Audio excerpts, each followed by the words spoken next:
quell the rising anxiety within me. Old phobias. The past is never far.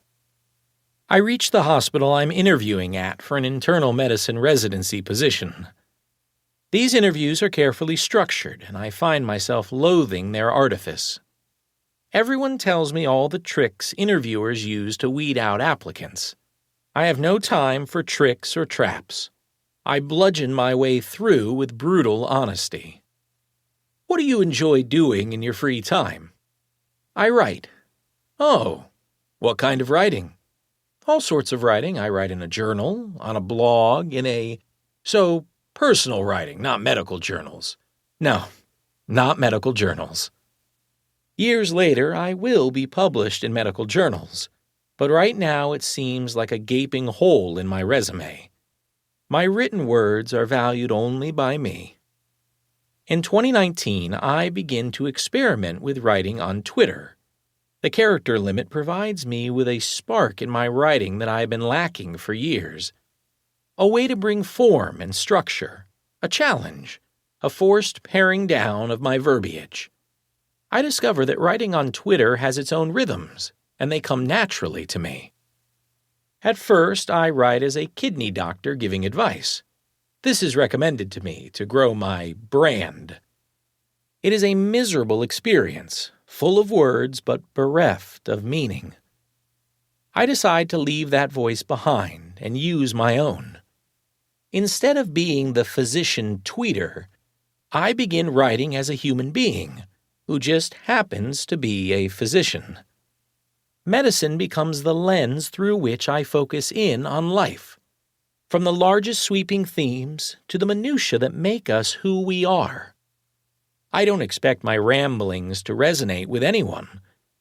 Every time I click tweet, I feel like I am sending them into a void from which no response will ever come.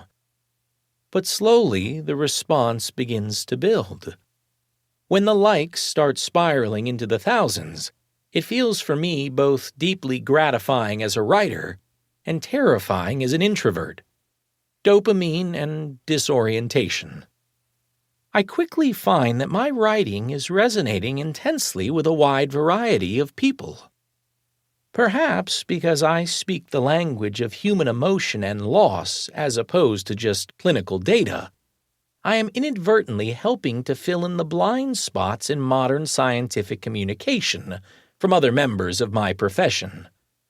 Whatever it is, it gives me an unexpected platform and the support of thousands of strangers I'll never meet. I consider myself extremely fortunate to have had this avenue of self-expression. I can't imagine my world without it. 3 years later, I've poured my heart and soul into my writing on Twitter. I've managed to make friends and establish myself on a tiny island in the endless ocean of tweets that are generated every day. I've written more than 100 stories and honed my craft in this strange new medium of tweetistry. For years, people have been asking me for a compilation of these stories, something that would save them time and provide a bit of background to the tales. It is in this spirit that this book is being written, for the people who have encouraged me, shown me such warmth and such love. Without them, I would never have kept writing as I did. It is a collection of short stories and the stories behind them. I hope this endeavor brings you happiness and fulfillment, as it has done so for me 1,000 times over. The medical stories I write involve characters that are composites of patients I have encountered over the past almost 20 years of practicing medicine in 4 different states across America. Names are created and story details are altered to protect privacy, and often are blended from multiple patients, except for my biographical stories. Those are as they are. Thank you for taking these journeys with me. Part 1.